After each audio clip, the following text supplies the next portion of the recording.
दोस्तों जल्दी से आप अपने चैनल और गुरुजी को सब्सक्राइब करें और इस घंटी पर क्लिक कर दें ताकि आपको पता चल जाए कि आपका इंग्लिश का पीरियड शुरू हो चुका है। हेलो स्टूडेंट्स, कैसे हो आप लोग? आई होप सभी बहुत बढ़िया होंगे बच्चों।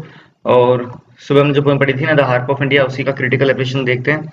इसके नोट्स आपको पीडीएफ फॉर्मेट में, इसका लिंक मिल जाएगा डिस्क्रिप्शन बॉक्स में, वहां से डाउनलोड कर लेना। बाकी आप वीडियो पूरी देखा करो ये, क्योंकि देखो सिर्फ नोट्स ले लेके उनको रट लेने से काम चलेगा नहीं जब तक समझोगे नहीं कि चीजें हैं क्या, कौन से फिगर ऑफ स्पीच कैसे फाइंड की जाती है, उसमें क्या स्पेशलिटीज होती हैं उसकी, है ना, कैसे लिखते हैं, पूरा क्रिटिकल एप्रिसिएशन, ये सब तक समझोगे नहीं तब तक सिर्फ नोट्स ले लेने से, याद कर लेने से काम चलेगा नहीं। और वैसे भी देखो, ये नोट्स कोई बहुत ऐसे नहीं है, ये आपके गाइडेंस के हिसाब से बनाता हूँ मैं एकदम, क्योंकि आप लोग कॉलेज में आ गए हो तब आपको खुद अपनी तरफ से मेहनत करनी पड़ेगी, है ना।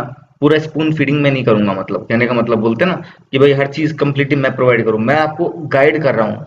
गाइड करके आप उसमें थोड़ा सा अपनी मेहनत डालो, ये जो मैंने पॉइंट्स लिखे हैं इन पॉइंट्स को अपनी तरफ से इनको थोड़ा सा और बड़ा करो, एक्सपेंड करो, है ना, इनमें और चीजें ऐड करो। इससे आपका आंसर थोड़ा और बड़ा भी हो जाएगा, प्लस बेटर भी कर पाओगे और अपनी मेहनत भी होगी थोड़ी सी, है ना। तो चलो अब स्टार्ट करते हैं अपन critical appreciation the harp of India का। सबसे पहले इंट्रोडक्शन एज यूजुअल। इंट्रोडक्शन में आप लोग थोड़ा सा पोएम का, थोड़ा सा पोएट का बैकग्राउंड देंगे। तो हार्प ऑफ इंडिया एक ब्यूटीफुल सोनेट है ना। और ये इंडिया के जो पहले पेट्रियोटिक पोएट थे, पहले देशभक्ति पोएट थे ना, जो इंग्लिश में लिखा करते थे वो, मतलब पहले देशभक्ति पोएट इंग्लिश में लिखने वाले, हेनरी एल डेरोजियो उनका नाम है, हेनरी लुइस विवियन डेरोजियो। तो इन्होंने लिखी है पोएम, है ना। और डेरोजियो ने एक्चुअल में अपनी कंसर्न दिखाई है, अपनी चिंता दिखाई है कि जो इंडिया का जो कल्चर है, उसकी जो आर्ट है, उसकी जो लिटरेचर है, स्पेशली पोइट्री, है ना, वो भुला दी गई है और वो अलग थलग पड़ी हुई है, आज उसकी कोई परवाह नहीं कर रहा। इस चीज पे वो अपनी चिंता व्यतीत कर रहे हैं इस पोएम के अंदर। और ये पोएम पहली बार पब्लिश हुई थी 1827 होगा ये ना, उसको मैं करेक्ट कर दूंगा नोट्स में। 1827 में जो कलेक्शन था ना, पोएम्स नाम से कलेक्शन था, उसमें ये पहली बार पब्लिश हुई थी 1827 में, ठीक है। सेंट्रल आइडिया देखो, सेंट्रल आइडिया क्या है कि मेन आइडिया पोएम का ये है कि भाई फॉरगॉटन, भुला दिए गए कल्चर, आर्ट और लिटरेचर को, जो कि प्राचीन भारत की थी, ये तीनों, मतलब प्राचीन भारत का जो अपना जो उस समय से चला आ रहा कल्चर था, जो आर्ट थी हमारी, जो लिटरेचर थी, स्पेशली पोइट्री थी, इसको भुला दिया गया और अब इसको क्या करना है, रिवाइव करना है, इसको वापस से जिंदा करना है। ये मेन आइडिया है उसको रिवाइव करने का। पोएट डिस्क्राइब करता है पहले तो कंडीशन क्या है इसकी, तो बताता है भाई जो उस वक्त उसके समकालीन जो कंडीशन है, उसकी जो कंटेम्प्रेरी कंडीशन है, उसके टाइम की जो कंडीशन थी लिटरेचर, इंडियन लिटरेचर की, वो बहुत ही बुरी थी। वो बताता है भाई कि हमारी जो लिटरेचर है, हमारा जो कल्चर है, हमारी जो आर्ट है ना, उसकी कंडीशन ऐसी है, एक रून्ड मॉन्यूमेंट जैसी, एक बर्बाद हो चुके बोल सकते हैं स्मारक की जैसी है, जो किसी डेजर्ट में अलग थलग कहीं पड़ा हुआ है, ऐसे स्मारक की जैसी कंडीशन हो चुकी है, आज कोई परवाह नहीं कर रहा है इसकी। तो इस चीज पे पोइट अपनी कंसर्न शो करता है और एंड में वो डिजायर भी शो करता है कि भाई मुझे इसको वापस जिंदा करना है, रिवाइव करना है, वापस से मुझे इसको उसी अवस्था में ले जाना है, उसी स्टेट में पहुंचाना है जिस स्टेट में प्राचीन काल में हुआ करता था। तो ये सेंट्रल आइडिया अपना है। थीम्स, दो थीम्स है, वही थीम्स हैं जो अभी पढ़ी। एक तो फॉरगॉटन कंडीशन, इंडियन कल्चर और लिटरेचर की भुला देने वाली कंडीशन, मतलब उसको भुला दिया गया है, ऐसी कंडीशन है। और दूसरा है कि भाई इंडियन कल्चर और लिटरेचर पोइट्री, उसको रिवाइव करना है। वही सेम पॉइंट जो अभी समझे ना, वही है इसमें।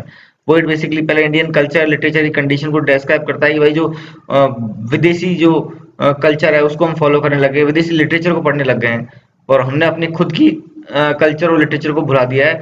किसने? हम खुद लोगों ने, हम ही लोगों ने, इस देश के वासियों ने। तो इस तरीके से वो कंपेयर करता है भाई अपने पुराने कल्चर को और एक आइसोलेटेड हार्प को, कि जिस तरह से एक हार्प म्यूजिकल इंस्ट्रूमेंट है जो एक तरीके से इस्तेमाल नहीं किया जा रहा, किसी कोने में ऐसे ही पड़ा हुआ है, लटका हुआ है, उसके तार भी टूट गए हैं, अनस्ट्रंग हो गए हैं, तार भी खुसका दिए गए हैं, टूट गए हैं, और अब कोई काम नहीं आ रहा, यूजलेस पड़ा है। उसी तरीके से इंडियन कल्चर, इंडियन लिटरेचर को भुला दिया गया है। वो अब किसी कोने में ऐसे ही रद्दी की तरह पड़ी हुई है, उसको कोई पढ़ता नहीं है, कोई समझता नहीं, कोई फॉलो नहीं करता है, ठीक है। और इसी चीज को वापस से वो रिवाइव करना है, वो अपनी इच्छा जताता है पोइट की भाई मुझे इंडियन कल्चर और लिटरेचर को दोबारा से रिवाइव करना है। और एक्चुअल में ये जो वो एक चीज बताता है कि भाई देखो, रिवाइव, अब कोई मान लो ऐसा है कि जो व्यक्ति वेल अपना विलाप शो करता है, मान लो कोई विलाप शो करता है कि भाई जो करंट कंडीशन है ना, वो बहुत ही बुरी हो गई है, इंडियन कल्चर की, लिटरेचर की बहुत बुरी कंडीशन हो गई, तो ऐसा विलाप करना पोइट बोलता है कि यूजलेस है, वो किसी काम का नहीं है। कारण ये है कि आप एक व्यक्ति विलाप कर रहे हो, उससे क्या है, मैक्सिमम लोग तो क्या है, इन जनरल लोग क्या कर रहे हैं, साइलेंट होके बैठे हुए हैं इस कंडीशन के ऊपर, वो इस बात को ध्यान ही नहीं दे रहे उस पर कि हमारे कल्चर की, हमारी लिटरेचर की कंडीशन क्या है। तो बहुत ही बुरी कंडीशन में जो लोग ही साइलेंट है, यहाँ के वासी ही साइलेंट है, तो फिर वो रिवाइव कैसे हो सकता है? उस पर कोई एक व्यक्ति विलाप भी करेगा तो कैसे काम चलेगा? उस पर रोन धोने से कोई फायदा नहीं है ना। तो इस बात, मतलब वो करंट कंडीशन को समझाते हुए, उस वक्त जो कंडीशन है लिटरेचर कल्चर की, उसको समझाते हुए उसने ये बात बोली है। और एंड में पोएम की वो बोलता भी है कि देखो मैं ट्राई करना चाहता हूँ, मैं ये कोशिश करना चाहता हूँ कि मैं इंडियन कल्चरल लिटरेचर को दोबारा से रिवाइव करूँ, उसे वापस जिंदा करूँ और उसकी प्रीवियस स्वीटनेस पे लेकर जाऊँ, मतलब जो पहले जो मिठास थी, जो पॉपुलैरिटी थी इस कल्चर की, इस देश के मतलब लिटरेचर की, उसको मैं उसी स्तर पे लेके जाऊँ। वो एंड में इच्छा जताता भी है पोएम के एंड में। ठीक है, ये अपनी थीम होगी। फिगर ऑफ स्पीच देखते हैं। एलिटेशन देखो, दाउ देयर, द और द साउंड आ रहा है ना, द दाउ देयर, तो द साउंड है, तो इसमें रिपीटिशन है द साउंड का वर्ड की स्टार्टिंग में। और सिमिलरली ये लाइन है, ओ मैनी ए हैंड मैनी वर्दी फर देन माइन। इसमें देखो मैनी म, मोर म, और माइन में म, तो म साउंड का रिपीटिशन हो रहा है।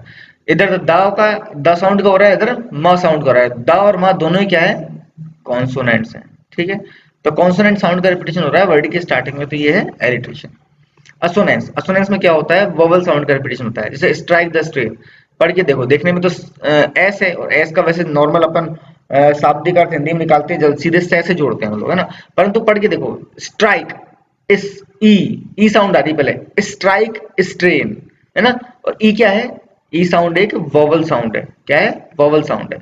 तो वोवल साउंड का वर्ड की स्टार्टिंग में रिपीटिशन हो रहा है। वैसे तो असोनेंस में क्या होता है, वोवल साउंड चाहे वर्ड की स्टार्टिंग में हो, चाहे बीच में हो, चाहे एंड में हो, कहीं पर भी आओ, वो असोनेंस ही कहलाता है। ठीक है, फिर मेटाफर, ब्रीज, ब्रीज एक मेटाफर की तरह इस्तेमाल किया गया पोएम में, और वो बदलते हुए समय के लिए, या फिर जो करंट जनरेशन है ना, वो समय के साथ बहुत स्पीड से बदल रही है और उसको परवाह नहीं है हमारे इंडिया के एंशिएंट कल्चर लिटरेचर की, तो ब्रीज उनके लिए इस्तेमाल किया गया है, उनके लिए एक सिंबल है, उनके लिए मेटाफर इस्तेमाल हुआ है। ठीक है, इसी तरीके से हार्प जो है ना, line harp of my country में जो हार्प शब्द है एक्चुअल में, वो एक मेटाफर है, it's also metaphor.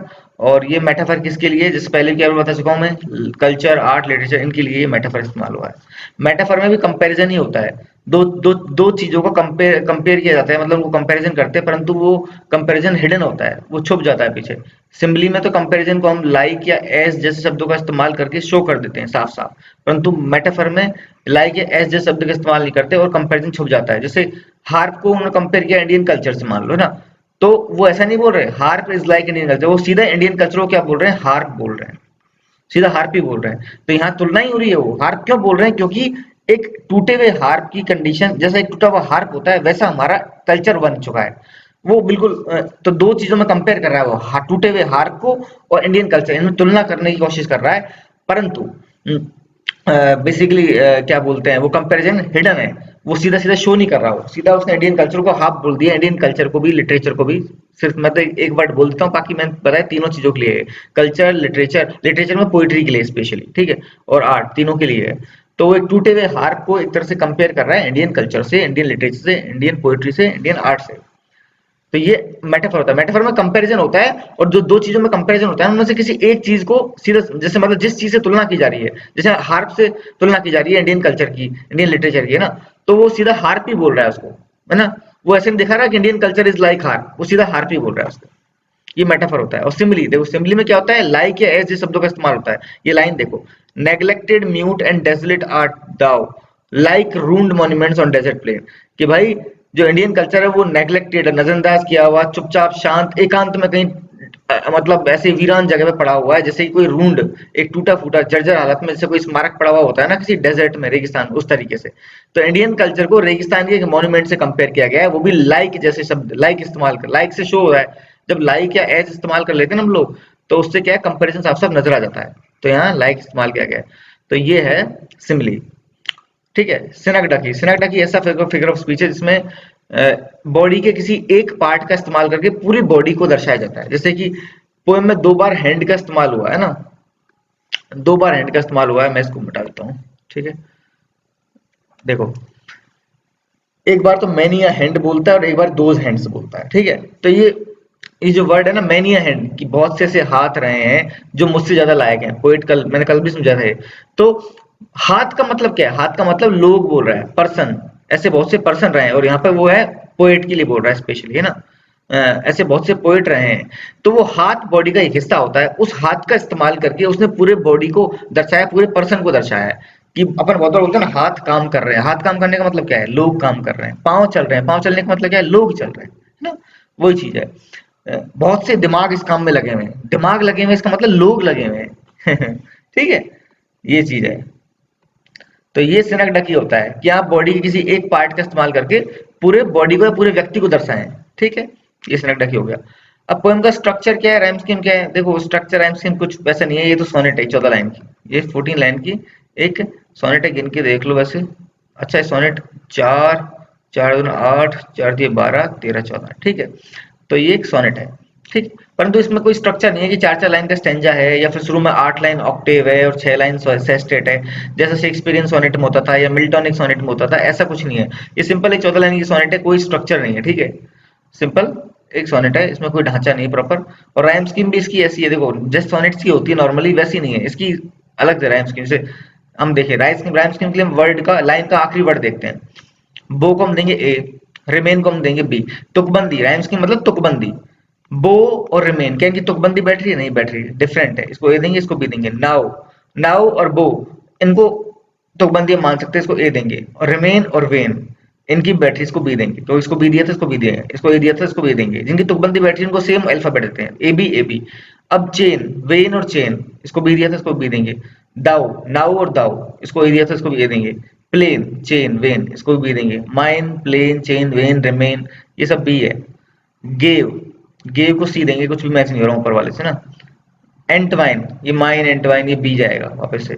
Grave, gave और ग्रेव, ये सी। डिवाइन, वाइन, एंटवाइन, प्लेन, ये सब एक्चुअल में ये बी है। अगेन, स्ट्रेन, ये सब बी है। यानी डिवाइन में बी था, इसमें भी अगेन, स्ट्रेन, ये बी है। तो इसकी राइम स्कीम थोड़ी सी इस तरह की है ना। कोई पैटर्न तो नजर नहीं आएगा, A B A B, B A B B, C B और बी बी, इस तरह से राइम स्कीम पूरी याद करनी पड़ेगी। ठीक है बच्चों, तो ये अपने नोट्स हैं, मैं पहले बोल चुका हूँ, नोट्स हैं, इनको कंप्लीट खुद, मतलब इन पे डिपेंडेंट मत रहना, अपनी तरफ से इसमें और पॉइंट्स ऐड करना। आप इसमें समरी ऐड कर सकते हो एक्स्ट्रा, इस सेंट्रल आइडिया को थोड़ा बड़ा कर सकते हो, इंट्रोडक्शन थोड़ा बड़ा कर सकते हो, इन थीम्स को थोड़ा और एक्सप्लेन कर सकते हो। ऐसे आप खुद अपनी तरफ से ऐड करके इसको आंसर को थोड़ा बड़ा बना सकते हो अपने, मतलब जैसे आपके जितने नंबर का क्वेश्चन आया उसके हिसाब से बड़ा कर सकते हो। 20 नंबर का क्वेश्चन आ रहा है तो थोड़ा बड़ा कर सकते हो आप, है ना। ठीक है, तो बच्चों मिलेंगे नेक्स्ट वीडियो में, ठीक है। Till then good bye, see you soon, take care.